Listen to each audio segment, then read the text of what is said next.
Title card, up next, Ames City Council. The Mayor, City Council and the City Manager sit at a curved dais. Sure. Well, good evening. I call the regular meeting of the Ames City Council for Tuesday, June 9th to order. Welcome, everybody. And we're going to move right into consent. Does anybody wish to pull an item from consent tonight? Hearing none, I entertain a motion to approve consent. Move consent. Second. Thank you. Roll call. Betcher. Aye. Junk. Aye. Corriere. Aye. Rollins. Aye. Beatty Hansen. Aye. Garten. Aye. Thank you. We'll move on to public forum. It's time we set aside for comments from the public on topics of city business other than those listed on the agenda. We cannot take any action on your comments and ask people to limit their comments to 3 minutes or less. Public forum is open. Is there anyone who wants to address council tonight? Planning and Housing Director Kelly Diekman approaches the staff table. Seeing none, we will close public forum. We'll move on to item number 42. Kelly? 1 second, you're so fast tonight. Staff having technical difficulties.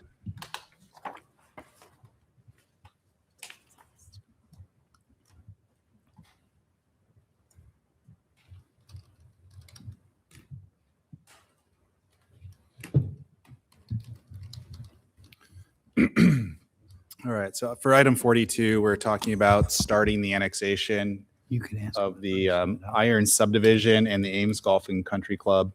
In 2025, last May, you accepted enough applications to proceed with the annexation. You'll recall that there's covenants associated with all the property owners out here that they must voluntarily annex to the city.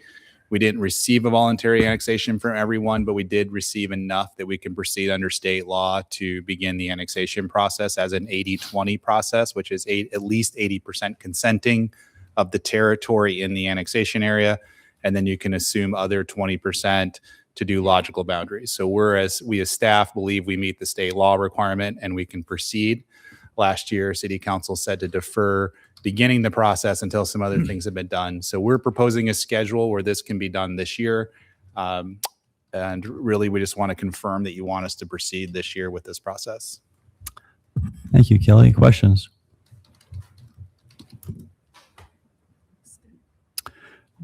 Kelly, were all the property owners notified by mail or by email that this was going to be on the agenda tonight? I did not send mail to anyone. So we did send an email to an interested parties list that has about 50 email addresses between the country club and property owners out there. So I can't say it was everybody, but I would say it's the vast majority of those that have been involved in the past. And did they receive this council action form? Or? They did not. They received a notice from me that the item is on the agenda with this list of dates, and that the city council is going to look at the schedule on Monday or Tuesday. I'm sorry. All right. We'll open up public comment. Does anyone want to address council on this topic tonight? All right. Seeing and hearing none, we'll close public input. If there's no further questions, I entertain a motion on one of the alternatives. Move alternative 1. Is there a second? Second. Okay, and that is to proceed with the annexation schedule outlined in the council action form. Those in favor of the motion, please say aye. Aye. Any opposed?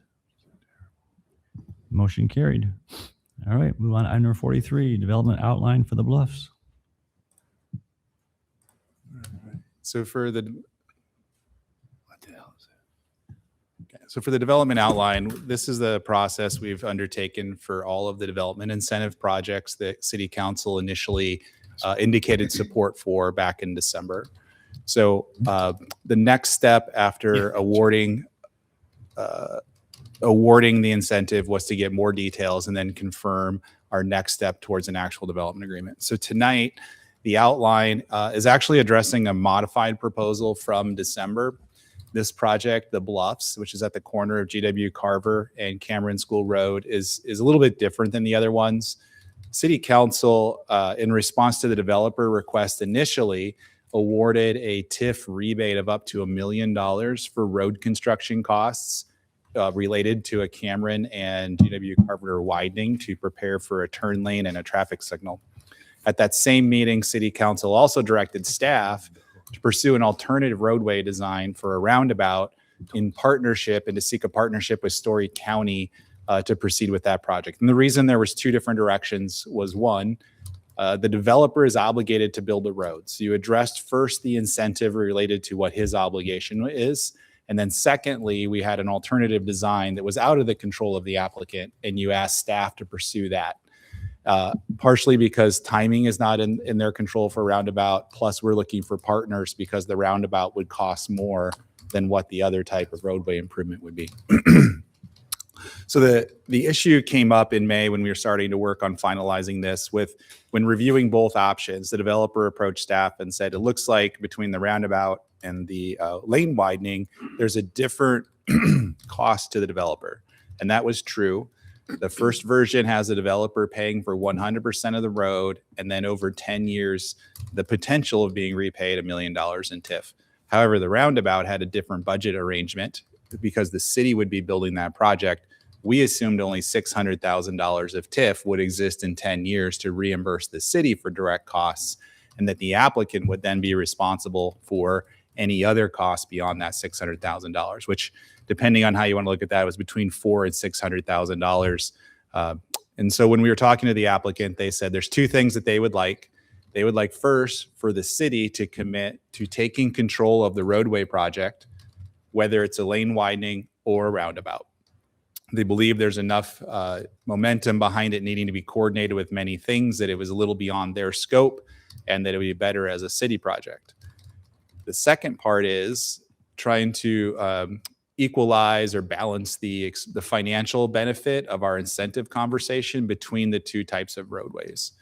So the alternatives that we've written kind of address this from a couple of different perspectives. You could look at that the incentive given to the Bluffs project was $1 million out of $1.2 million of expected cost.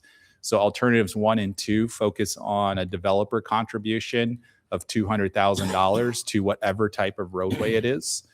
The difference between 1 and 2 is a $200,000 initial requirement that must go into the project, or alternative 2 is if there's cost overruns of an agreed upon amount, then the $200,000 is due to cover those costs. Alternative 3 is a different approach. It would require kind of taking the idea of a TIF rebate from the original concept to the developer, but blending it with the city. So we would both be using TIF. The city would directly accumulate TIF to pay for our share of the roundabout or the roadway project. The developer would contribute up front, but then have the benefit of a rebate of that amount if it can be done again in 10 years. So what it really does is it kind of splits the risk of recouping that TIF rebate to account for those costs. In some ways, it could be beneficial to the applicant. They do have to pay more up front the way it's proposed, but they do have the potential to get repaid. Versus alternative 1 and 2, there's no TIF rebate because the city's using the $1 million itself directly. The developer would just owe the $200,000. So between those three, there's different ways to look at the financial incentive. All three of those do lead to the city building the project. It's just a question of developer contribution. So we did write alternative 4 to look at deferring a decision on the cost allocations because we believe in July we're going to have the preliminary engineering estimate and we'll have a pretty firm estimate on the cost of the roundabout, and we'll know more about what expectations are of all parties in terms of funding the project. The applicant has reviewed this and they're in favor of alternative 4, understanding that if you choose that tonight, there's a commitment to the roadway, but no commitment to the funding amount. So that would still be decided at a future date. If City Council's confident in what they expect from the developer, they could pick a different alternative, 1, 2, or 3, where the financial obligation is defined tonight. Staff is supportive of 4. We think it's fine to defer. We think we can proceed on the developer's timeline there and have more information in July before moving ahead with the final terms of a development agreement. Thank you. Questions? Kelly, have we landed on an engineering plan for this, or my misunderstanding is there's still an element of uncertainty? July, you're going to have we've hired a design engineer in combination with Story County to prepare a preliminary engineering study for the roundabout, which will include a cost estimate for its construction. So is it possible that we decide not to do a roundabout? In other words, It's a still roundabout- possible. That is still possible. So what's important there is that if you walk away from the roundabout concept, if you agree with any of the alternatives where we take over the roadway, we're going to be involved then in a road widening and a traffic signal project instead of the developer doing it themselves. I'm trying to remember a situation where something like this, where we didn't have a sense of direction on this. It seems like sort of an awkward spot, both for the developer and for us, because we really don't know how this is going to play out. Am I reading that right? We don't for probably another 45 days. And because of the applicant's interest in getting to the final plat, which is the next item, so they can sell property, it's compressing our ability to make these decisions really quick and make some final determinations. So right now, if there was nothing else happening, the developer would be responsible for building a road and they'd be eligible for $1 million TIF. So if there was no roundabout conversation, that was the direction. That's been the requirement for 4 years for the developer to do that. The roundabout is a substitute for that because transportation believes it's a better improvement, and it got accelerated because a developer was moving ahead with a project before we as the city were ready to do it. So it's sort of the development schedule is sort of the tail that's wagging the dog here. I would agree with that. And so are there any other downsides? You did a nice job of laying this out, but it just feels like sort of an awkward spot to be in for both sides. Any other unintended consequences that we should be considering? I don't think with option 4, I don't think there's any issues with waiting 45, 60 days to make a final decision. Option 4, the key is the next item. The developer is interested in this item as long as it's not an impediment to getting to the final plat. So if council's willing to act on the next item, deferring action on this item is fine with the applicant. There's no harm in waiting for that. so I like the certainty that option 4 gives us, so that way we actually have a plan in place that we can really think through. Thanks. Other questions? All right, open up public input. Does anyone want to address council on this topic? Luke? Luke Jensen approaches the podium to address council. Good evening, Council. Luke Jensen, 2519 Chamberlain, representing the development project at Carver and Kierman School Road. So first, appreciation to staff, city manager. This has been complicated project to get to this point.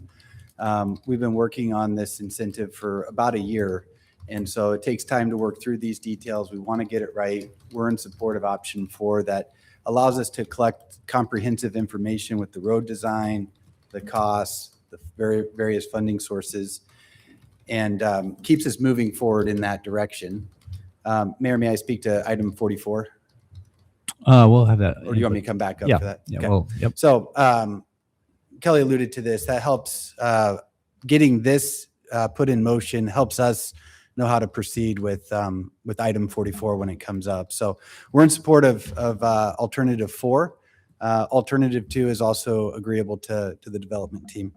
Happy to answer any questions, and I appreciate the council for paying attention to this and working to facilitate new construction housing in our community. Given the complex nature of this, is any council have any questions for Luke tonight?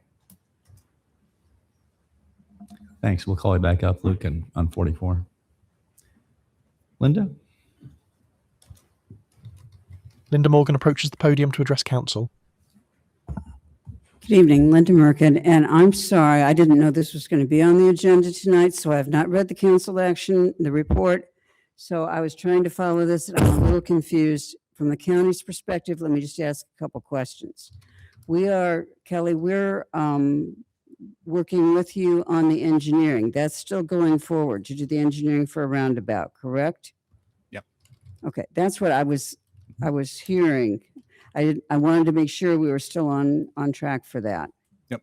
Because you were talking about if you do one of these options, and I couldn't follow them all, but if you do one of them, it would simply be a traffic light instead. Well, if you want to pose your question, then we'll go ahead and we will pick it up. Do you have another question too? No, Okay. Yep. We will. That's a fair question, and we'll get back to it.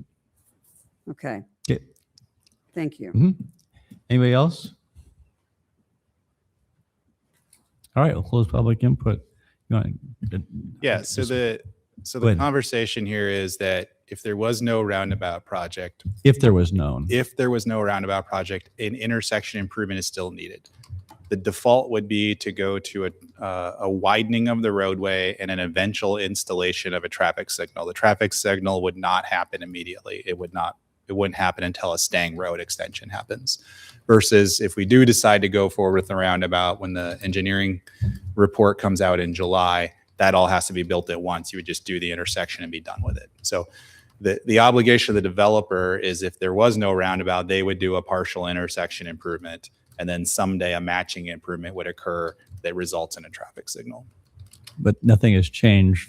Nothing has We're changed, still right? pursuing, right. we're still getting options on the roundabout, what the cost might be. That'll be shared with the county. And this is not to decide whether or not to go about with Correct. the roundabout. All this does, which is important, is that it commits the city to being in charge of the roadway project, regardless of the ultimate choice in what type of roadway project. So in July, if the county doesn't want to participate, the city doesn't like the estimate, there's another option besides the roundabout. We would just choose how to do that.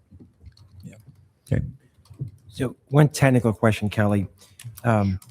Normally, the approval of a final plat, my understanding, would have all of these road situations resolved. And so is this a final plat being approved, presuming a particular configuration of the intersection? Let me just ask that question. Yeah, so I was going to address that on the next item. Okay. Do you want me to wait to address that with the final plat item, or? It doesn't really matter. Okay. So the final plat, yeah, so typically, so with the final plat, the developer at the time of annexation agreed to improve the roadway. The standard in that development agreement is the detail of that road improvement is required with the final plat, which is normal. We do street improvements with final plats. The final plat on the next item has no GW Carver or Cameron School Road improvement associated with it. The applicant asking you to waive that requirement, essentially defer the requirement to design the roadway until there is a decision on what type of roadway improvement there would be. And so there isn't any legal reason why we can't do that. In other words, the law has certain requirements for a subdivision plat. So we have some flexibility in that. You have flexibility because of, yeah, so you'll have flexibility on that item to decide essentially what improvement you're requiring when and if financial security is required, which is really the key conversation in the next item, and is how much financial security is expected for an unknown improvement that's to be decided here in a couple of months. Okay, great. Thanks. Other questions? All right. Is there, what direction do you? I'll move alternative 4. I'll second. Okay. Those in favor of the motion, please say aye. Aye. Any opposed? Motion carried. All right. Move on to item number 44. Okay, so we started to talk about this a little bit. I'm just going to bring up the plat really quick. Let's see. You heard first.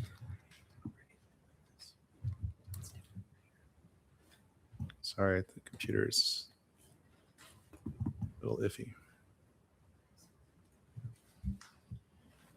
All right, so for the final plat, we're solely talking about the 20 acres here in this hatched area. So it has a separate subdivision name from the rest of the development. So the rest of this area is the Bluffs at Dankbar Farms. That's where mostly single family homes are being built out to the west. This extension of Everest is part of that subdivision plat. And then this area is planned for medium density development. The final plat here at the corner is going to create 4 buildable lots. I'm going to bring that up here in a second. So the 4 buildable lots are going to be created with commercial lots north of Columbus and 1 large medium density lot for an assisted living facility to the south. So this plat has a couple of unique elements to it. There's 2 different waivers for different reasons that I'm going to talk about first. So the first waiver is about the type of improvement requirement related to the development of lot 4. So this lot 4 is planned to be purchased by a group called Dover. They're the ones that would build the senior living facility. So back in March, they had independently of Friedrich Land Development Company asked for the city to consider a second or a driveway onto GW Carver, and you preliminarily gave approval subject to details being finalized at final plat. So some of those details have been finalized. We know from the conclusion of a traffic study that the driveway could work. We expect a small turn pocket to be created with 50 feet of storage. And then when you widen the street to create that 50 feet of storage, the traffic design has to have tapers for acceleration and deceleration around that spot. So that's been agreed to. Dover understands that. Our traffic engineer agrees that's the right thing to do. The uncertainty exists in what is that project going to tie into? Because we do not have improvement plans for the widening, and we don't have a finalized roundabout design, that Dover driveway piece, we've looked at it both ways. It can be done. It's not a question of can it be done, but just how do you tie it into one of those 2 projects? So in conversation with Dover, the prospective buyer of lot 4, they're asking for you to grant the waiver for the second driveway with a condition that we are going to enter into our own development agreement with Dover separate from the Friedrich Land Development Company before they ever get a building permit to build the senior living facility. And the 2 ideas there are, 1, if we've decided that we want to do the roadway and we can tie in their driveway improvement to what else is going to happen, we would prefer to give us cash in lieu so we can do it as one coordinated project and not be piecemealed. If ultimately it comes out that we can't do the timing in a way that fits Dover developing their site, they would then be allowed to proceed with the turn pocket on their own, and the city or the developer would do whatever else is required in the future. So we're supporting this. I think the deferral is in the city's interest because we as staff would prefer, if we're going to do the project, to take the money and have it just be one project rather than a couple of different projects tied together. So we think this is in the city's interest to grant this particular waiver to basically buy, again, more information in July. The applicant doesn't plan to get a building permit till September, so they feel there's ample time in August to get to a development agreement then to help us sort out the timing of getting that turn pocket created with the driveway. So that driveway would be essentially down in this location. Their site plan has been approved by the Zoning Board of Adjustment as a special use permit to build the facility. So there's a complete plan about how it would be constructed. Everything's known about what needs to be done there. But we need to get a waiver approved with the final plat.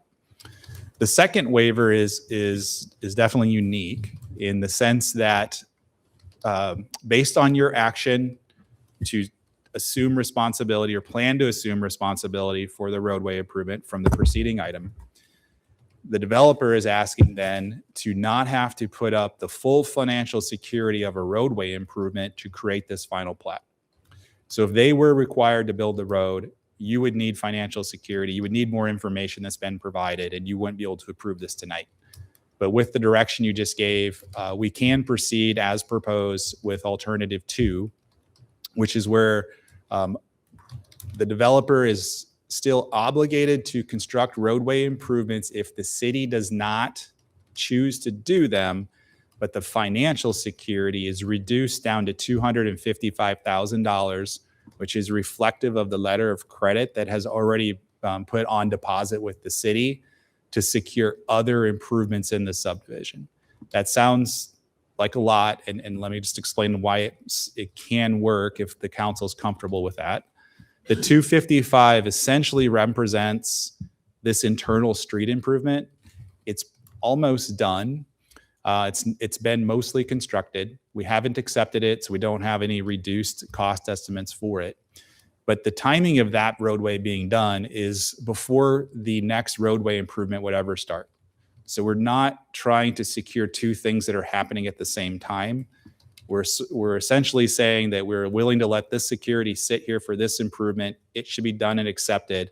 And then the letter of credit does not go away until whatever final roadway decision is made for the roundabout or the lane widening. So that is the waiver request, is to alter the financial security requirement, not the actual improvement requirement, because that's a separate development agreement issue. And I can go into the other options there if there's more interest in that, but if that's the essence of what's requested by the applicant. Kelly, on the this plat, is there adequate real estate to construct a roundabout there at the intersection? It's a square corner right now. Is there adequate area? Yeah. So my understanding from traffic is there is just laying out conceptually how it could fit there without final design. It fit within that envelope. There's some easements at that corner already that are unbuildable. So there's space that will never be built on in that corner. So if there was a need to route a sidewalk or something else around the roundabout, it would not interfere with the development of that lot. So that's still possible. I don't know that we would even need anything based on the concepts we've seen, but in July we would know that for sure as well.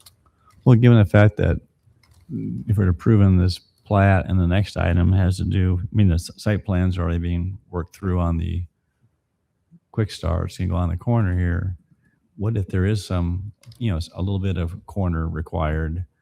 What happens then? We've talked to Kwik Star about intent for the roundabout and the different elements. And I think everybody understands that if there is some kind of sliver of land needed, that it can be given to the project.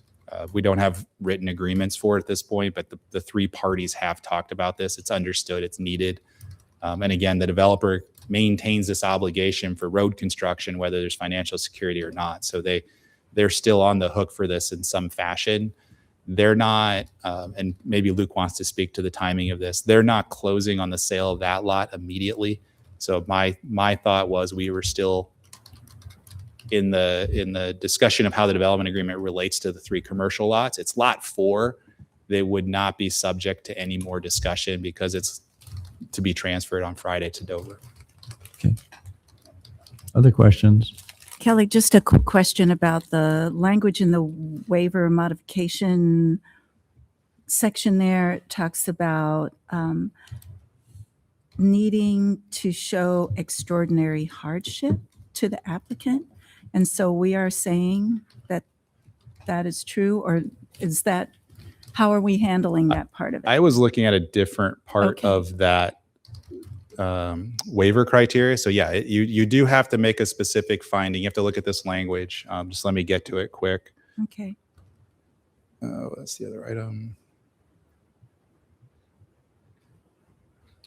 So I was more focused on the second half of the standard, Okay. where it goes, City Council may modify or waive requirements of regulations. Oh, I'm sorry, I'm front of that. Said, or otherwise prove inconsistent with the purpose of the regulations to unusual topography or other conditions. I was looking at the other conditions language. It's clearly not a physical issue. Okay. It's a condition of timing related to the obligations still being essentially finalized between the city and the developer. So Okay. the Public Works Department has looked at this. They're not concerned that we would have the normal reasons we have security is that we don't leave a partial improvement and you have owners abutting that site that don't have a road, don't have a sidewalk, have anything like that. Public Works believe that the intent is still met because of the roadways existing. The obligations are still secured by an agreement. It's just harder to access getting the thing done by the owner if you don't have financial security. So that's kind of the element that we're talking about. So Okay. if you agree as the council that the purpose of the regulations is securing an improvement the developer is responsible for, and that is not exactly the situation because we're taking it over as an other type of condition, then I think you could make this finding. This is not a normal type of waiver. We would not encourage you to start waiving security requirements. It's the last safeguard for many property owners in a subdivision. Thank you. Tim? Yeah, one more question. So I'm intrigued with the idea that Dover would then, we would enter into a developer's agreement with Dover. Just help us make sure that if Dover decides their business model has changed, they go on to something bigger, do we still have a development agreement with this developer for those improvements? My fear is that if Dover didn't go forward, I just want to make sure the city is protected there. So the way that I have that condition worded, so for the resolution, it's tied to the owner of lot 4, which we believe will be Dover on Friday. If it's not Dover, anyone else could step in to that allowance if they're building an assisted living facility that has a special use permit that's not expired. So essentially there's a 1-year window for Dover or somebody else to take advantage of the driveway waiver.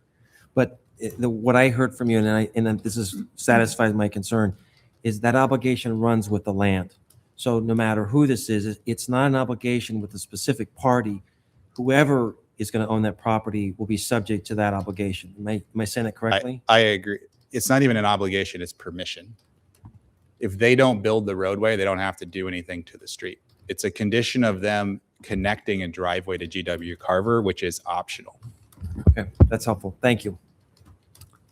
Other questions? All right, open up public comment. Luke, do you want to Luke Jensen approaches the podium to address council. discuss this item? Yeah. Luke Jensen, 2519 Chamberlain. It's been a while since I've been here. Supportive of option 2. At the onset, this has been a complicated situation. I do want to affirm the road improvements are really benefiting not just the Bluffs, but also the future Greenbrier.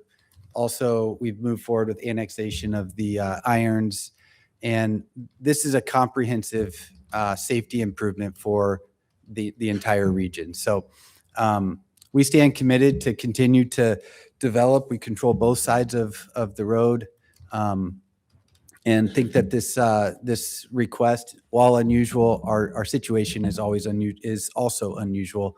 And so we look forward to moving forward with the Dover project. If you guys recall, this was going to be a church at one point. And I think now we're bringing some economic and tax base back to this area. That's going to be really exciting for the city. So happy to answer any questions. Appreciate the support for option 2. Thanks, Luke. Anybody else? All right, we'll close public input. Any further questions? Entertain a motion. Move alternative 2. Second. Thank you. Those who made the motion, please say aye. Aye. Oh, excuse me. Sorry. Roll call. No. Junk? Yes, roll call. Junk? Aye. Corriere? Aye. Rollins? Aye. Beatty Hansen? Aye. Garten? Aye. Betcher? Thank you. All right, move on to item number 45. Okay, so just want to make sure I understand. So there was one vote for all of the elements that were listed there. The alternative They're two They're includes, separate resolutions. I just want to confirm that's okay with everyone then. That- 4 resolutions. There's three separate resolutions. There's a Dover resolution. There's a combined resolution for the Friedrich Land Development Company Public Improvements Agreement, then a resolution for final plat. If we all know that's what we did, I'm fine with that. I'm just checking that we didn't need 3 votes. Yeah, my intent was inclusive of all the elements, but if we feel like we need to memorialize that. I'm fine. does everyone understand it was for items 2A, B, C, and D that was included in the council action form? Thanks. That may have been my bad. I could have done a better job clarifying that. Oh, sorry about that. Okay. Mark, you okay with that? All right.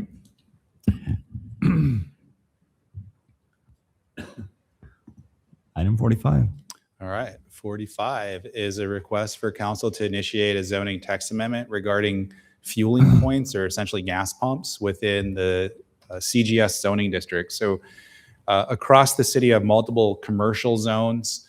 Principally, gas stations are built all across the town in highway-oriented commercial zones. So South Duff, East 13th Street, Dayton Avenue. Those are all areas where you have highway-oriented commercial. We have no particular limits on gas station size in those zones, no pump limits, anything of that nature. However, CGS was a zoning district written about 15 years ago for new lands areas of the city. So areas we were growing into that were likely to be near residential uses. So there's a number of standards in CGS that don't exist anywhere else. There's architectural standards. There's some front yard and landscaping and buffering standards that don't exist anywhere else. And one of the other unique ones is there is a cap on the number of fueling positions allowed with a gas station. So Kwik Star is asking for a text amendment related to CGS to increase that number to allow for 20 vehicles to be fueled at one time. Their existing station that is built in HOC on Dayton Avenue does have that format. It's their most common format from what I understand that they build. I think the question for the city council is, do you view the concept of essentially doubling or increasing the number of fueling points as a potential compatibility issue with future surrounding residential uses?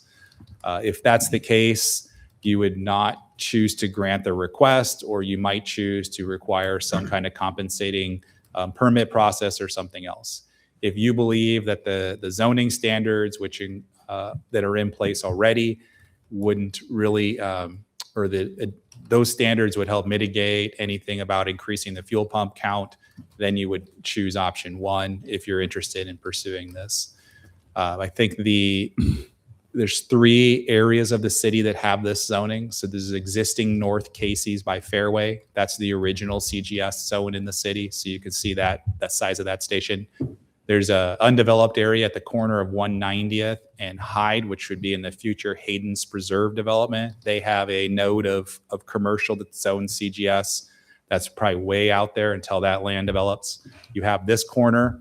And then I would expect in West Ames along Lincoln Way and County Line Road, there's likely to be a 10 to 15 acres of commercial. It'll probably be this zoning district as well. So it's not common across the city, but you can see how it's positioned, again, to be generally adjacent to residential. It's a little different than how highway-oriented commercial was done in the past. Questions? All right, open up public comment. Anyone want to address council on this topic? All right, we'll close public comment. Hearing no questions, entertain a motion on one of the options.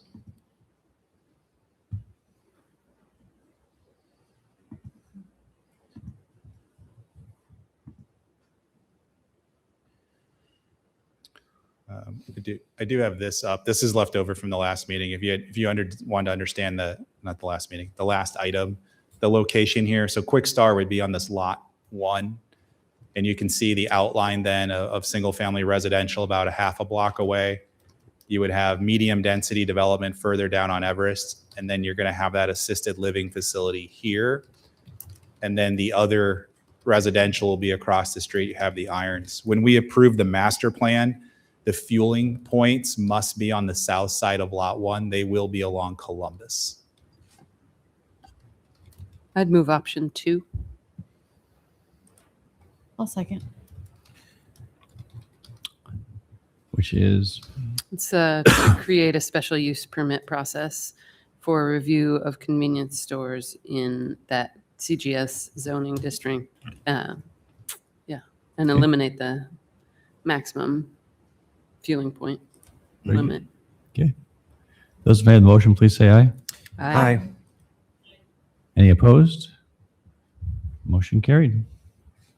Thank you, Kelly. Move on to item 46, staff report on electric energy upgrade program and USDA rural energy savings program.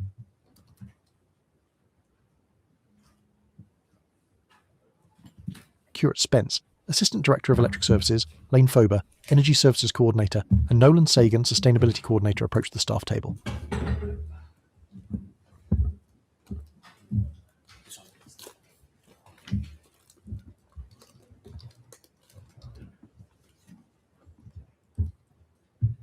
Alrighty. Good evening, Mayor and Council. I'm Lane Fover, Energy Services Coordinator. Joining me tonight is Chris Spence, Assistant Director of Electric, and Nolan Sagan, Sustainability Coordinator. Wait for Chris slides here before I get rolling.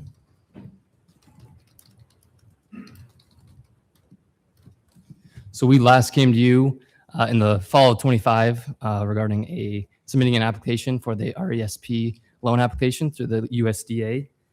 We're here tonight with an update. So moving ahead, why do we want an energy upgrade program for the City of Ames? Well, there's really a few goals in mind. We're looking to reduce emissions for our customers, help them save money, and there's benefits to the utility as well. Among the larger goal of the Climate Action Plan, specifically focusing on goal number 2, building retrofits.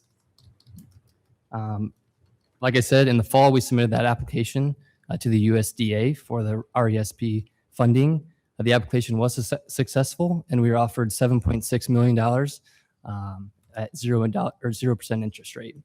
The focus of an energy upgrade program here in Ames for the first year at least would focus on end of life HVAC equipment, more specifically heat pumps. So not furnaces or natural gas fuel primary heating systems. We're looking at those as the most cost effective. They're fairly simple and they have high impact.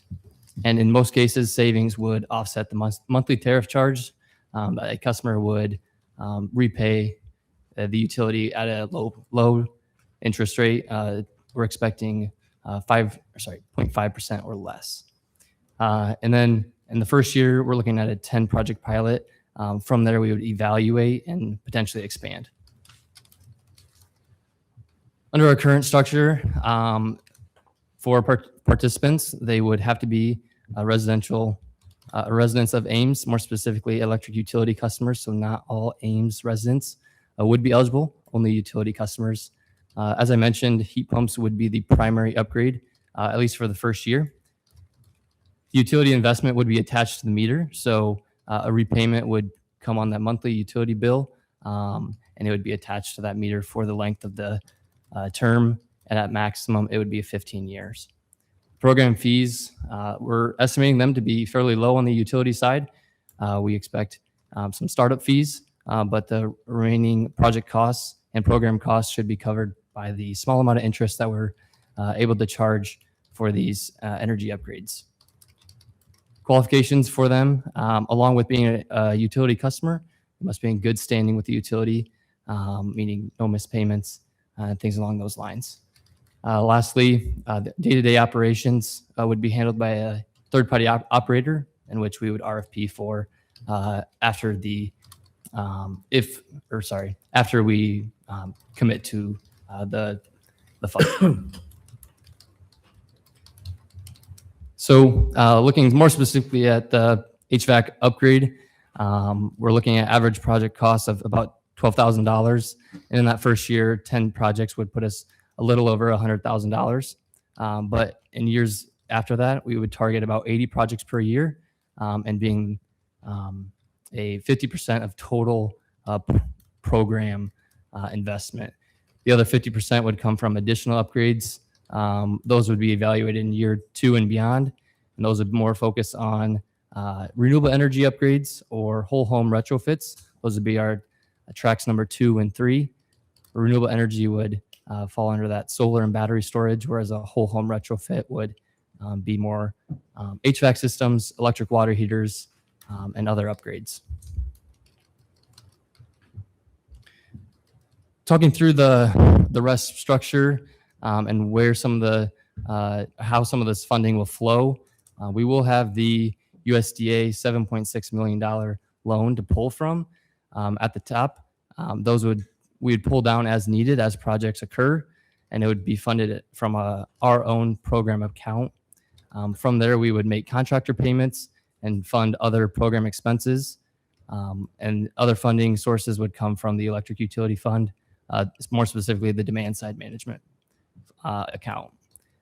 We would repay back to the USDA as needed, and other payments would come from the customer on their monthly utility bill. we expect year one to be about $150,000 of total program costs.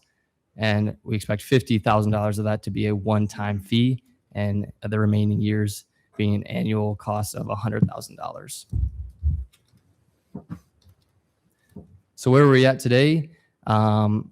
Step 1 and 2 are complete. We're now at the conditional commitment where we have given USDA that conditional commitment to move forward. And we would come back in the fall, likely to officially present you with that final loan document, where a decision would be made whether or not an energy upgrade program would be the right fit for the city. From there, we would RFP for a program operator, we'd build a contractor network, we'd finalize any documentation before a program launch. Realistically, we are looking at a 2027 launch date. I think late 2026 would be optimistic. And then ongoing staff time would be to market and outreach the program, and then as well as oversee the program operator with the electric department, finance department, customer service, and Nolan from the city manager's office. And with that, I'll wrap up and we can take any questions. Thank you. Questions? So I'll start. So first of all, congratulations on landing this. So my questions are just landing this grant. Keep doing this. So we're taking $100,000 as a pilot. Help me understand what would the cruising speed be in terms of the normal, if we try to anticipate what would be an average year? Would it be 200? Would it be 500,000? Because it's going to take a while to get this loan fully drawn down. What would be the anticipated amount of average draw? Yeah, we would look at doing $1 million to $1.5 million per year in capital investment. And it's really flexible as far as drawing down on that loan, as far as how many projects we're completing, and whether those projects are under the HVAC replacement, which will be the initial focus, or other projects like the whole home retrofits would be larger projects. So if we like that track and invest more into that area, then, or the solar too, those are larger projects. Okay. So it's pretty flexible. So John and Jane Doe sign up for this. They say, hey, we'd love to do this. And they take on that responsibility. And it's in how long do you think? It's 15 years? Up to 15, yeah. 15 years. So after year 2, there's a job change. They have to move out of the community. Walk us through, a new buyer comes in, and would the obligation have to be brought current when the Does sell their house, or would this be an obligation that the new buyers would just step in and resume making those payments? Yeah, the move-in, move-out's one of our primary concerns, making sure, so the obligation would pass to the new utility account holder. It's attached to the meter. So whoever's moving in would assume that financial obligation. And making them aware, potential buyers aware of that is one of our top priorities. And we have a few methods that we're going to use to notify potential buyers. So we'll file with the recorder's office, so that would show up in a lien search.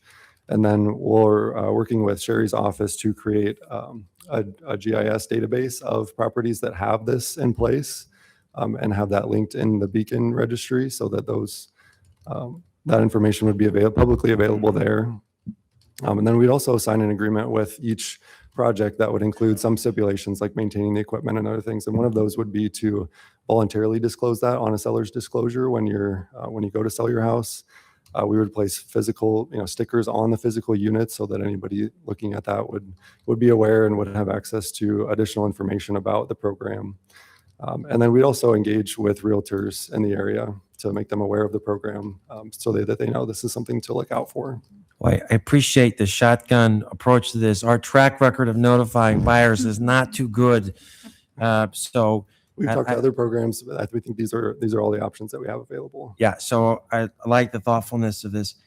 Some of the programs that we do are not based upon the income status of the individual. So a lot of our rebate programs, whether you're living in a very expensive home or a very modest home, we're going to treat the same. But in some situations, we prioritize lower income housing. And this is, I'm not asking you policy, it's just really more for council. Do we want to provide a benefit if someone who has the means to live in $1 million house, shouldn't we just say to them, hey, if you want this heat pump, get yourself a heat pump, as opposed to someone in more modest means where this could be a game changer whether they have it or not. So that's I'm just throwing that out as a topic. I don't know where I land on that, but it's a topic that this doesn't have any criteria. Is that correct? Can I give you my thoughts on that? Yeah. It sounds like we could do up to 80 a year of projects per year. Is that what it said? I saw And that was a target. Yeah, even more if. I just don't know that it might be that we'd have plenty of opportunities for either type of person to achieve, I don't know that we'll get 80 a year is what I'm saying. Like what do you think? I actually, so under the demand side management and the smart energy rebate program, just in 2026 alone, we've done about 50 HVAC upgrades, about 50-50 air source heat pump and AC, so 25-25. So I think potentially we could get that 80 just in the past rebate program success. It's just if they enroll in the program or not. But these are a bigger price. This is a bigger price tag project than those, or no? They're like those, the air source heat pumps versus this dual fuel, like full HVAC replacement. Are those a smaller scale thing that we've been doing in the demand side management so far? They'll be the same systems. Same. And typically when somebody does replace their HVAC system, they'll either do full air source heat pump, cold climate, or a dual fuel system, and they typically run $12,000 to $18,000. So we're currently doing 50 a year. 50 in 6 months. So I see. 100. Yep. So potentially on track for 100. But and what's the benefit that currently we're doing? Oh, right now with the smart energy rebate program, we're incentivizing more efficient HVAC systems, which offers benefits to the utility by increasing our capacity or our load in winter months when we have that capacity, and then peak shaving in the summer with the more. I guess I'm saying how much is the financial incentive that we currently offer? Sorry about that. So for a highly efficient air source heat pump, you would be eligible up to $1,200. $1,200. Yes. Okay. And then for the kind of the middle efficiency systems, we're offering $600. And this is just a low interest loan. I get that, but I guess it's kind of a different incentive, Well, or the question is, will they also be eligible for a rebate if they go through this process? They would, yes. So they get both. They could have a low interest rate loan, interesting. and they So can then, get, I would expect them to go up. Well, on the income qualified, that capital, I don't think is going to be our constraint through the USDA having this capital available. There'll be plenty available for both parties. And then also a consideration is adding that income qualification would complicate the operations and potentially add costs there, which we want to keep those as low as we can. And that's fair. I'm just trying to understand. As a council, we might say, that's okay. We'll figure out this because we have a priority of servicing more low-income housing. My final question, the John and Jane Doe get this in place, and then a year into it, the system fails. So the dispute they would have would be with them and their contractor, not with the city. So we don't have any liability. We don't have any warranty if there's shoddy workmanship or the system itself fails. We don't have any responsibility for that. Am I correct on that? Yeah, correct. We would require contractors maintain insurance, and then also extended warranties would be included with each project. Okay, great. Thanks. any other questions? All right. There's no action required. It was just more or less an update, correct? Correct. All right. Look forward to hearing this continuing on. Thank you for the update. Congrats. All right, move on. Item number 47, Schainker Plaza update. Keith. Keith Abraham, Parks and Recreation Director, approaches the staff table. Good evening, Mayor and City Council. In the staff report, and again, we're not looking for city council to take any action tonight on this. In the staff report, there's a lot of information, but just wanted to highlight a couple of things that maybe has changed since this has been sent out to you on Friday. So one thing I want to mention is with an attachment, there were completion status letters. And again, that wasn't to say, hey, everything is done. Have talked with Confluence, and they will be getting us at some point a letter that says everything is completed. So that will be coming at some point. As far as some of we already talked about the fog nozzles and the precast concrete, but there were two things that when we did our walkthrough with Confluence on May 26th, there were two items that we did notice. The walkway near the food truck area did look like it was damaged, and Henkel did say that they will replace that, but we did ask them just to replace that when they're doing the ice ribbon removal and replacement. And then also with the bicycle concrete pads, which will be in the fenced off area, those we noticed that were not designed or not placed according to specs. They're too small. So they will take care of those at the time when they're replacing the ice ribbon. So I just wanted to mention because that was new information. In regards to state inspector regarding the spray pad, they were there. A couple of things, the pump interlock. At the time of this writing, we did not have that completed, but that is now completed, and that was just when the circulation pump goes off, all the features, everything else needs to automatically shut off. So that has been taken care of. Recirculation rate was only at 120. It needed to be at 134. So that has been corrected as well. Labeling of pool piping, that also has been corrected since the time of this writing. And then with the state inspector, they are going to be coming tomorrow at 1 o'clock for a reinspection.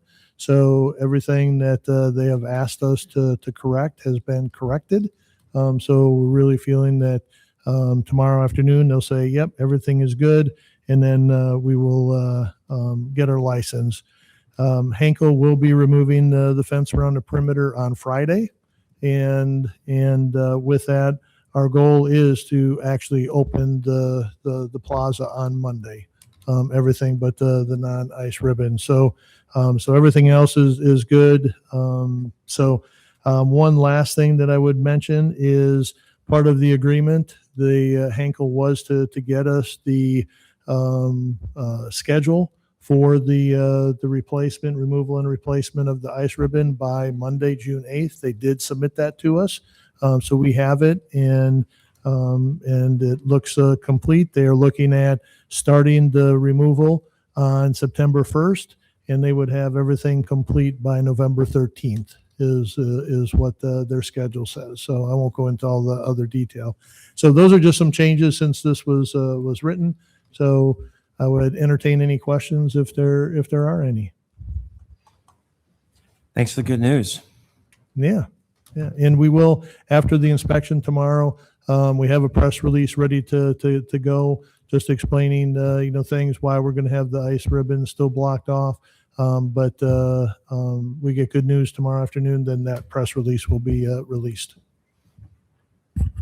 Keith, I just had one clarifying question. Studio Meili, who is the architect, indicated they didn't inspect the roof, and they also didn't inspect the enclosure around the equipment. They would do it at a later date. Can you confirm if that has been done or not? Their punch list was there have been some of those things that in that status that weren't complete have been completed. There were some emails that went back and forth between Henkel and Confluence, but I don't believe that the roof and the enclosure around the equipment, I don't believe I saw anything related to that. I'll be seeing Kyle tomorrow from Henkel, so I will ask him. Well, it just said that the architect excluded inspecting. It's on their first page of their list. It was dated March 18th. said that the exterior mechanical enclosure and surround was not reviewed due to site conditions. Roof was not reviewed. Will be at a later date. So I was just curious, have they done that? Yeah, If you would I just check with them and- don't have that answer. I'll find that out. Okay. Keith, I had a quick question about the area near the food trucks and the bike concrete pads. I imagine those replacements will be made at Hinkle's cost? Is that Yes. correct? Okay. Yep. Thank you. Okay, any other questions? So Keith, I do have an important message to relay to you. All right. This comes from a 4-year-old young lady who was coming out of the Fitch Aquatic Center. And I asked her her opinion. It's her first time there. And she said she loves it. That's great to hear. You like that? Yep, we Yeah. love those comments. So I had the chance to go over Sunday afternoon when they had shifted things over. And just the excitement that people had for their first time and seeing it and seeing the place full and all the different aspects being used. But I wanted to pass that young lady's quote on to you. That's good. Tell her thank you. I will do. I don't know who she is, but All right. All right, thank you. Have a good night. Thank you. Move on to item number 48. Private placement of GO bonds for solid waste disposal. Anticipation note. Corey? Corey Goodnow, Finance Director, approaches the staff table. Good evening, Mayor and Council. As you may recall, this morning at 10 a.m. was the time and place to submit bids on our bond anticipation notes. And we did receive 4 bids, and the concept was a new borrowing concept for us. It was to borrow in more of a construction loan concept. We would draw on the loan when necessary to repay our obligations. And, our hope was that we would have a significant spread because the term of the borrowing was shorter. So instead of a 20-year issuance, we'd be borrowing for 1 to 3 years. And then we'd see maybe a 200 basis points or 2% difference in our interest rate. So that would allow us to extend some of our borrowing debt service requirements. So we took bids at 10 a.m. The best bid we received was from JP Morgan at 3.68%. So that is not what we would have expected in terms of bids. We would have expected It was or was not? Was not. It was 3.68. We would have expected something more in the 2s. And so that's not a rate that we felt was acceptable for this type of borrowing. I've consulted with PFM, who's our financial advisor, and the recommendation from both of us at this point is just to proceed with a traditional bond offering. So in September, usually each year, we fund our CIP program with a 20-year bond issuance. And so I think the recommendation from both PFM and myself at this point is to include those costs in a future bond issuance. And so the action tonight that we would recommend the council take is alternative number 3. Okay. Questions? Corey, take us a little bit in the history of this. This is new for the city. Had you done this before in your prior position? No, I haven't. It's something I think that's done quite a bit, or has been done quite a bit with school district, and so our financial advisor was familiar with it. I think it came up because the R3C facility was a pretty large project. We thought the construction was going to take place over an 18-month period. We were looking to extend the debt service a little bit longer in an effort to allow us to increase our tipping fees to cover to generate additional revenue to cover some of the costs. And so this was a method that school districts, some cities, I guess, used to do it quite a while ago. That's before my time. And so we were just trying to explore alternate financing methods and thought this might be worth a shot. And would we try this again in another setting? Or is this one and done? I think it would be based on the scenario. I'm not sure there's any harm in trying it. We're looking at, we performed the financial analysis. If it come in at a lower rate or a rate we expected, we probably would have done it more. But I don't think there's anything preventing us from trying to get in the future. But I think it's important that we analyze the rates that we get back and kind of evaluate the spread between our traditional offering and the bond anticipation notes. And when we posted this, did we signal to the bidders of like a target range? I don't know how this is done, but did we just sort of leave it open-ended and then they submitted the bid, or did we give some kind of target? we don't give any guidance. I don't think our financial advisor would recommend that. It's just kind of open-ended. It's short-term borrowing, and I guess there's some indices or indexes that would give an indication that it should be lower, but we just didn't get those kind of responses. And your target was in Ames? So we we contacted every financial institution in Ames and some of the larger ones that our financial advisor knows perform these kind of loans. And I think that I would agree with the goal of trying to reach out to Ames. But there are a lot more options in the Des Moines metro area. Do you think that there's merit in, if we like the core idea, would there be merit in trying a second round of this, just expanding the pool of potential bidders? I'm not sure. Our financial advisor has the ability to look at historical transactions. So like in the past month, she can evaluate other transactions of similar size and structure. And the marketplace for her, I think when she evaluated it, was in the low threes. And so I don't think that gets us to the point where we want it to be anyway. So looking at other historical deals, it just didn't get us to the point where we would have recommended it. The spread just wasn't large enough. Okay, great. Thanks for the explanations. Yep. Just out of curiosity, what is the anticipated interest rate that you might get on the GO 20-year bonds? Yeah, so about 4%. So it's about 32 basis points. So it's really not, there's really not that big of a difference between the two, which is what we were hoping for. Because you have expense for issuing the bonds and all that kind of stuff.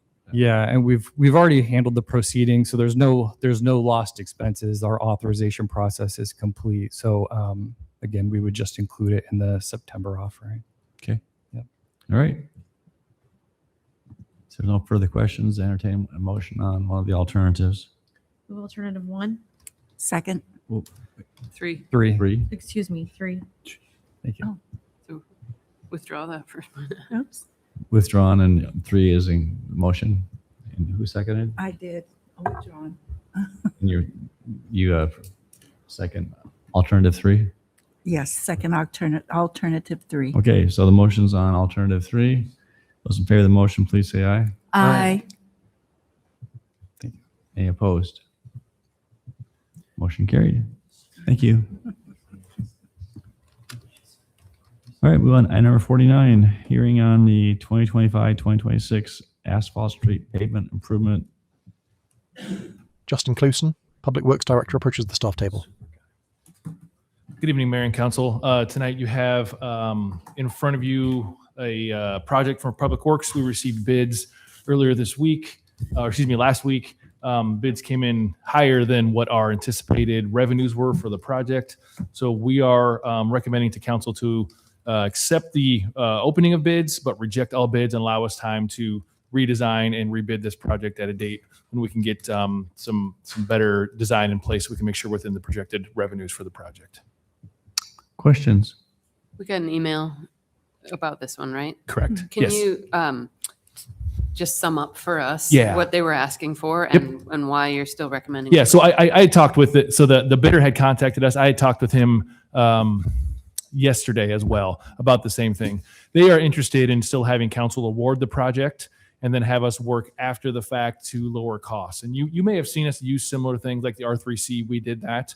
However, I think in this project, what we need to be careful with as we do that is ensuring we're in alignment with Iowa Chapter Code 26, that if we start changing the overall scope of the project too much, we get outside of that public bidding threshold.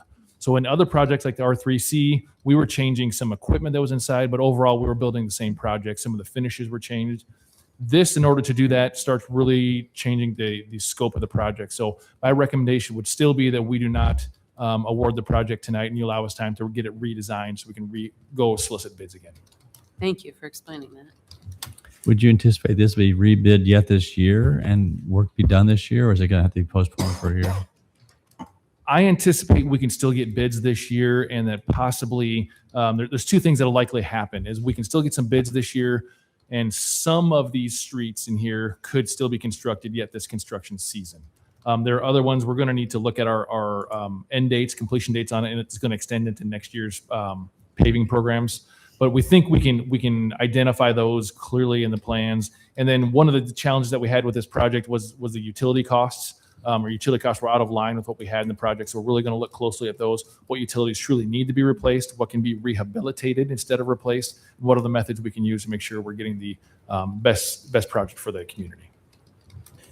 So I think I'm hearing you, this is not just merely a paving project, it's utilities, and that's where the cost Correct.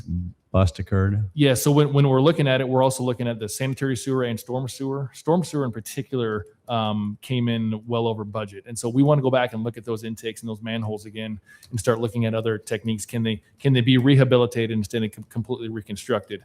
There are a few when we went through the plans that looked at they're in a individual's driveway. Sometimes when those storm sewers are put in after the development happens, there's a driveway right in the middle of that intake. And so we try to move those when we can. This might be an opportunity to say we may not have the ability to move that because we don't have the funding to do it. It's okay to be in front of the driveway. We just have to make sure we're looking at that appropriately.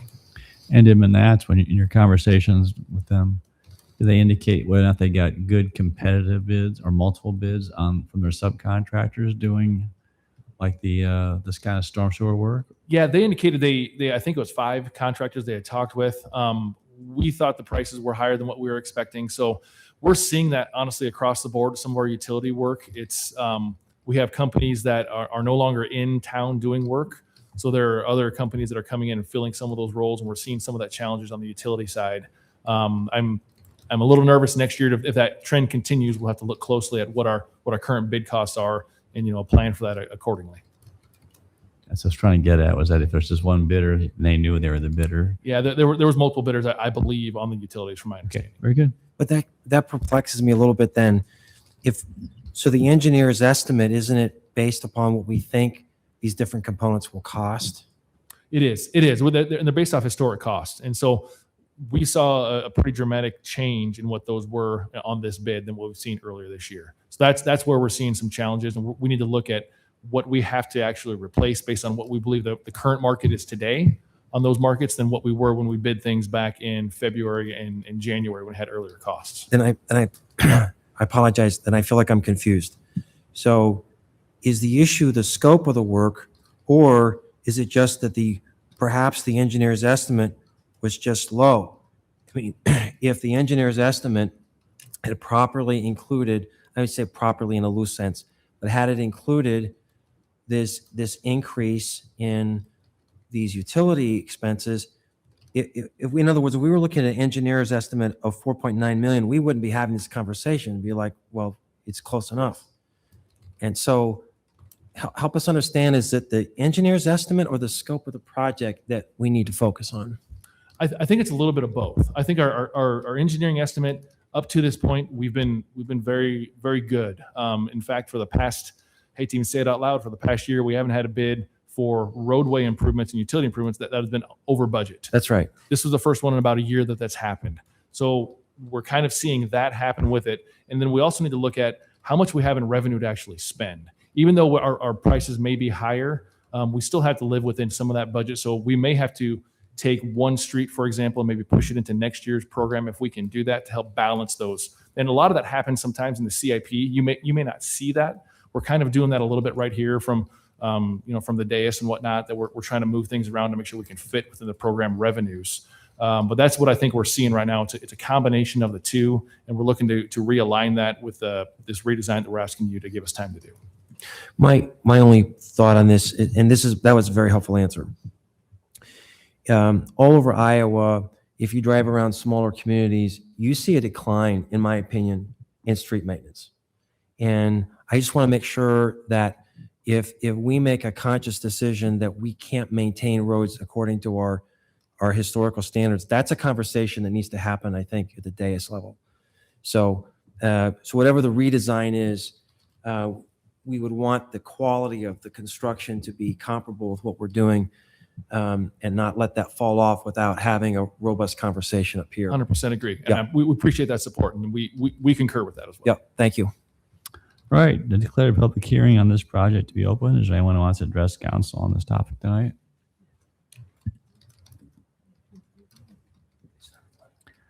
Hearing none, I declare public hearing to be closed.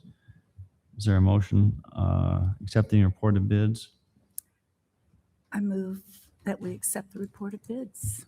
Second. All right, those in favor say aye. Aye. Any opposed?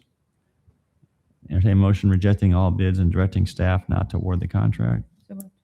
Second. Thank you. Those in favor of the motion, please say aye. Aye. Any opposed? Carried.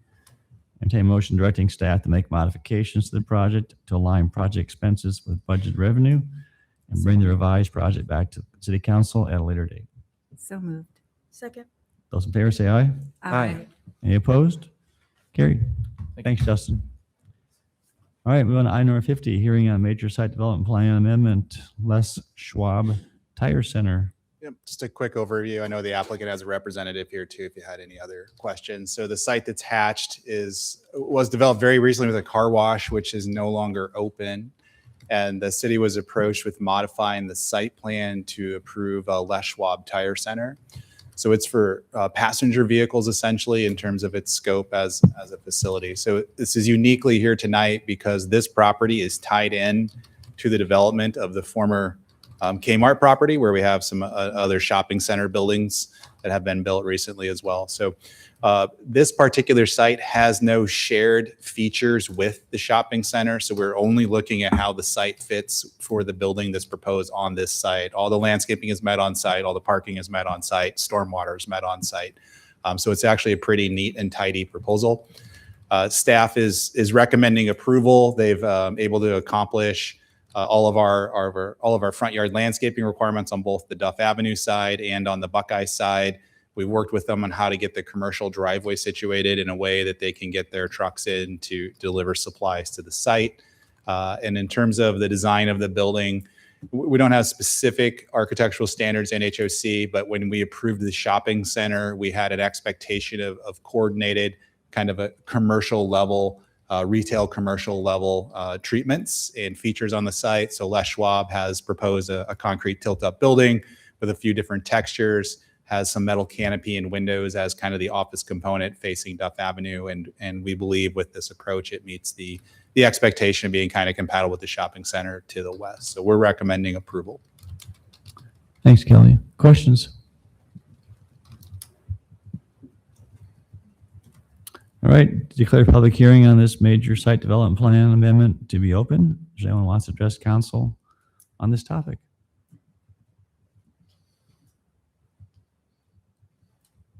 Seeing and hearing none, declare public hearing to be closed. If there's no further questions, entertain a motion, Move alternative one, which is, approve the request and approval of the proposed amendment. thank you. Second. Roll call. Corriere, Aye. Rollins, Aye. Beatty Hansen, Aye. Garten, Aye. Betcher, Junk. Aye. Very good. Move on to item- Welcome to Ames. Yeah. move on to item 51, hearing on proposed zoning text amendment for accessory dwelling unit. All right. So most of these amendments are due to state law changes that we have to comply with. And then there's two local amendments that I proposed as companion items. The two that are local amendments, I think, are to help clarify how the standard is measured for height between a one-story house or a two-story house. And then when you build the ADU, I think we're making it, we're allowing for the ADU to essentially be evaluated based on its own height. So if you have a two-story house and you have a one-story ADU, you can use the one-story setback for the ADU. That is not how it was written previously. And vice versa, if you had a one-story house and you had a two-story ADU, you're going to have a two-story setback then for your ADU. The other local amendment is to bring back a little bit of flexibility using the 20% rule in regards to side and rear setbacks and lot coverage. We think that would potentially help a little bit when on smaller lots, when people are trying to situate one of these, have a little bit of flexibility with those setbacks. They're discretionary, they're not automatic, so you do have to have a reason for it. And I do have the ability to look at it and decide if it's a reasonable request and is there any compensation in terms of design or something that makes it work. We have yet to have an actual ADU permit be submitted to the city. So we're not being overrun with these. So I think, again, we're trying to do what the state requires, but maybe refine it a little bit to help someone actually get one of these constructed on their property. Any questions? Questions? All right, declare public hearing on this item to be open. Is there anyone who wants to address council on this topic? Seeing and hearing none, declare public hearing to be closed. Entertain a motion on the first passage. Yes, I'm sorry. Before we vote on approving the text amendment, I have an amendment to the amendment that I did send to council late this afternoon. It's a cleanup sort of amendment, which will make the text that's currently available somewhat easier to read and correct a relationship within a list. That is on section 29.409.2.A. Currently, the list is introduced with the phrase an ADU may be, and yet number 4 says no ADU may be. And so in talking to Mark this afternoon, we worked out a revision to this list that would clarify the relationships within location so that the amendment would read an ADU may be attached, may be detached, may be located, and may not be established within an existing single-family residence. Okay. So I would move that we make that change to clarify that list. Second. Thank you. Any discussion? Good job, Gloria. Those in favor of the motion, please say aye. Aye. Any opposed? Motion carried. Entertain motion on first passage of an amended amendment of the ordinance as amended. So moved. Moved by Tim, second by Gloria. Roll call. Rollins. Aye. Beatty Hansen. Aye. Garten. Aye. Betcher. Aye. Junk. Aye. Corriere. Aye. Gloria, would you email that also to Renee so Taylor can pick this up, the verbiage also? Yes. Thank you. Yes, I'll do that. Thank you. Just as a heads up, at your next meeting, we're going to ask for second and third to be completed. So it's all completed and published by July 1st when the new state law goes into effect. So it'll give us time to bring in this amendment from Gloria as well. So Kelly, just one beat on the issue. We knew going into this that statewide there were very few applications for ADUs. I was hoping by now there would be some interest. From your perspective, is there anything that we can do to help promote ADUs? I guess with, so I think the biggest complaint when we first adopted it is that we required parking. Under state law, we cannot require parking for the ADU. So it seems like that impediment was removed by the state law. We still have had no inquiries. So I guess I haven't fielded enough calls lately to say, I still can't do it because of this. So I'm not really sure what else is out there besides motivation in terms of getting one to get built.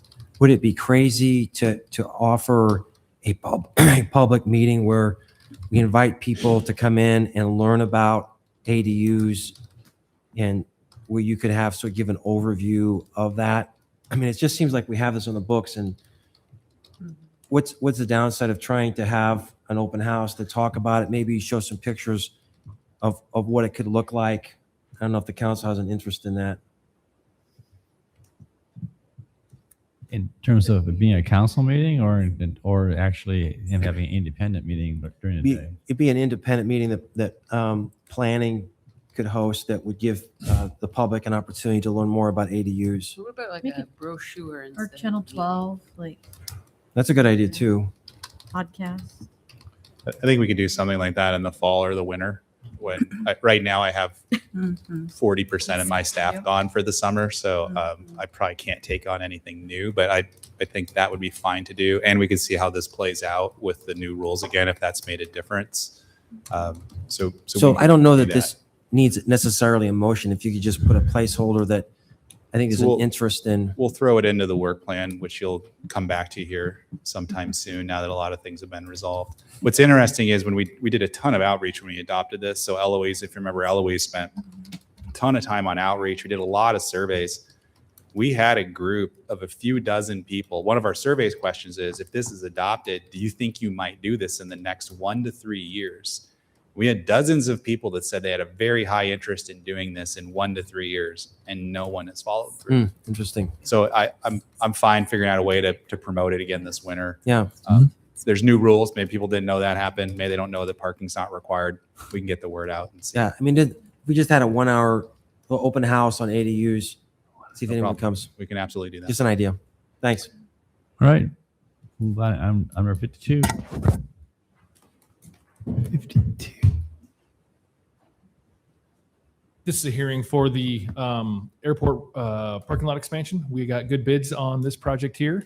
So I'm not asking for any delay on this one. But since it is an FAA project, we are getting grant funding. And the way the FAA works is they need bid prices first, and then they allow you to submit for the grant, and then you get the grant from the FAA. We have obviously been in communication with them about this project, so they're well aware of it and understand it's coming to them. So happy to answer any other specific questions. Thank you. Questions? Declare public hearing on the 26-27 airport entry improvement south parking lot expansion to be open. Anyone want to address council? Seeing and hearing none, declare the public hearing to be closed. Entertain motion on one of the alternatives. Move alternative 1, accepting the report of bids, the final plans, and the federal grant application. Thank you. Is there a second? Second. All right, roll call. Beatty Hansen. Aye. Garten. Hi. Betcher. Aye. Junk. Aye. Corriere. Aye. Rollins. Aye. Thank you. Thanks, Justin. Next, we open item 53, hearing on nuisance assessment. Any questions for staff?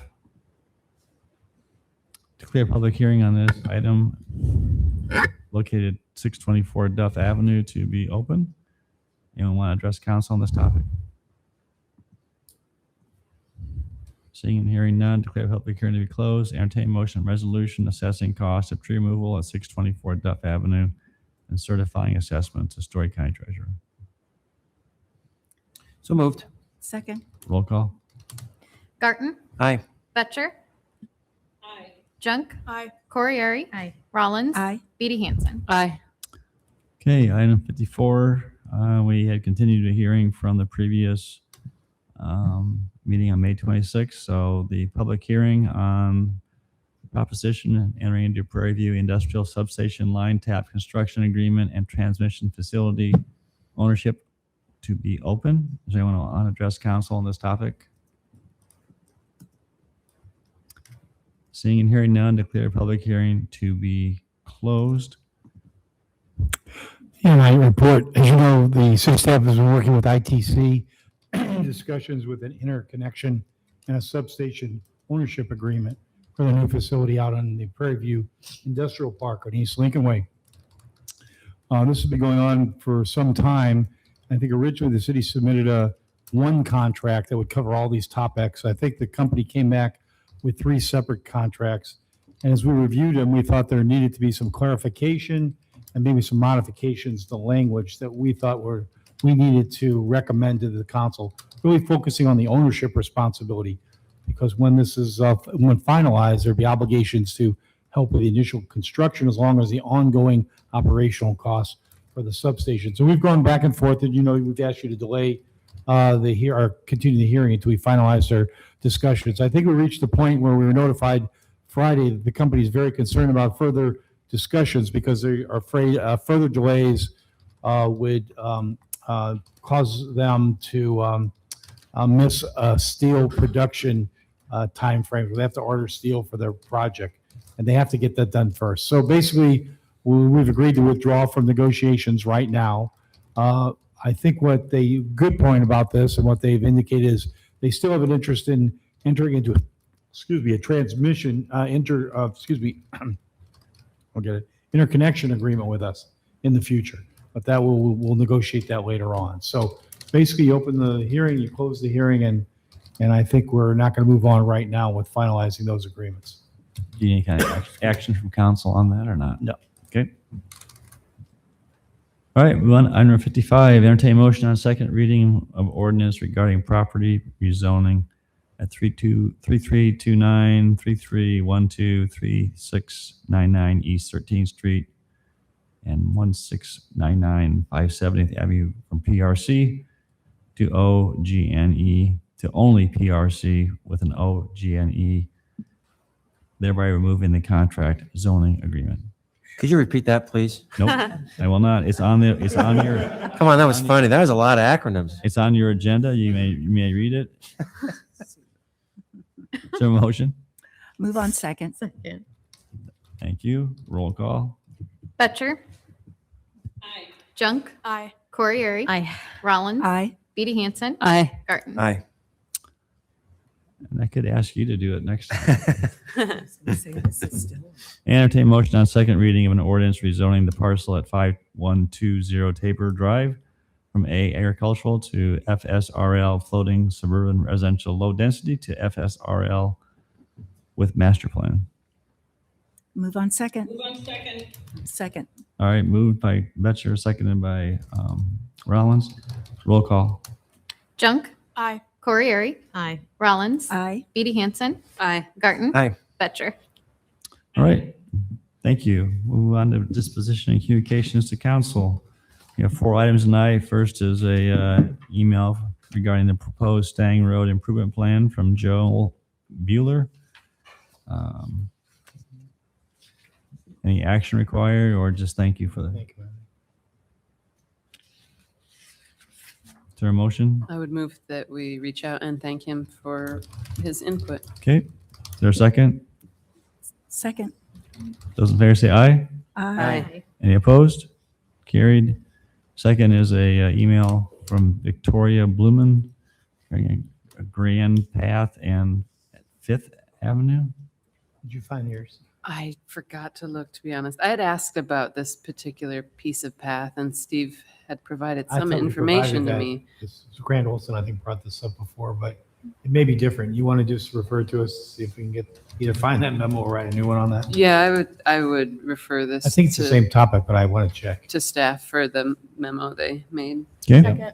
moved and seconded. Those in favor say aye. Aye. Any opposed? Carried. Next is an email from Kate Gregory regarding a 608 Burnett Avenue project. Good information. Move that we reach out and thank her for her, for the group's input. Okay, Second. those in favor say aye. Aye. Any opposed? Carried. Next, last is from Kelly. 300 Airport Road request to change land use designation. You want to place that on a future agenda for action? I move we place it on a future agenda. Second. Those in favor, motion, please say aye. Aye. Opposed? Carried. Report of governing body. Any report from Discover Ames? Nope. Report from AREA. There was a meeting last week. We heard from Summit Carbon Solutions.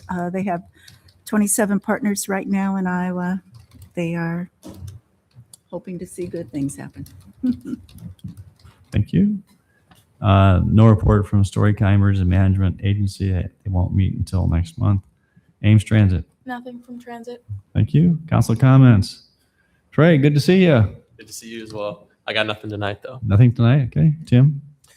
A couple thank yous. I like to try to call out above and beyond service from our staff, and as we've rolled out the curbside recycling, the pushback was greater than I think we anticipated, and the people who took the brunt of that was our staff, and received some very unpleasant, uncivil calls, emails, and responded with grace and professionalism. And I don't know if there's a way we can communicate. Steve, you can communicate to the staff who were on the front lines of that, our appreciation. We're going to get through this. It's just people are used to doing things a certain way, and there's a little bit of pushback, but they're not accustomed to that, nor should they be. And so we appreciate that. And then As I indicated to Keith, just so happy with Fitch. I don't know if people have a chance to see it fully open yet, but oh my stars. This is why we do government, right? Is to create really cool amenities for our community. And so super proud of Fitch and look forward to hearing more from the community as they get a chance to see it. So happy news tonight. Good. Robin? Nothing for me, thanks. Nina? Just a reminder that Juneteenth, Ames Story County has their celebration this Saturday, 12:30 to 5 at Bandshell Park, and come on out. Thank you. Nothing for me. So we had the item about ADUs where we had to change things because of the state legislature. And I'm interested in learning more about how the new state tax law affects our abatement programs and TIF. So I'd move we get a memo from staff on how our abatement programs and TIF work with the new tax laws and what, if any, suggestions staff might have for changes. Is there a second? Moved and seconded. Those in favor of the motion say aye. Aye. Opposed? All right, motion carried. Anything else? That's it. Gloria? Well, I'm a little bit behind, having been gone, but we had a very successful trip to the International Town and Gown Association conference back in May. And Todd and Deb Schildroth and I presented on the asset program to some enthusiastic audience members. And we got a lot of praise for the efforts that we make in Ames. So it was a good showing. There were about 7 of us there from Ames, and we're looking forward to putting in a bid for the 2028 or 2029 ITGA conference to come to our community. City Attorney Mark Lambert approaches the staff table. Anything else?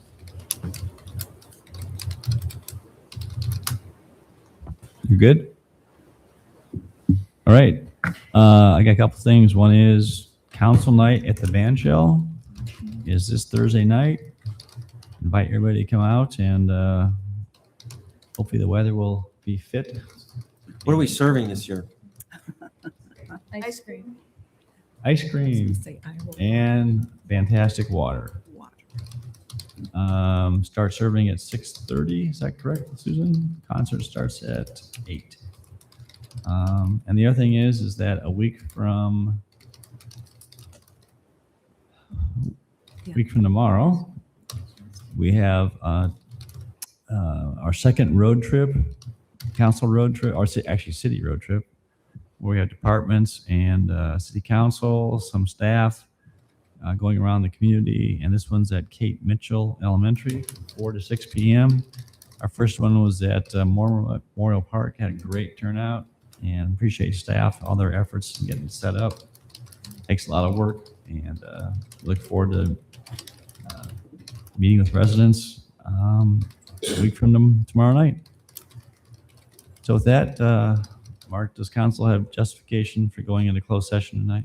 Yes, Mayor, the council can go into closed session under Iowa Code Section 20.17, subsection 3, which allows the closed session to discuss collective bargaining issues, strategies.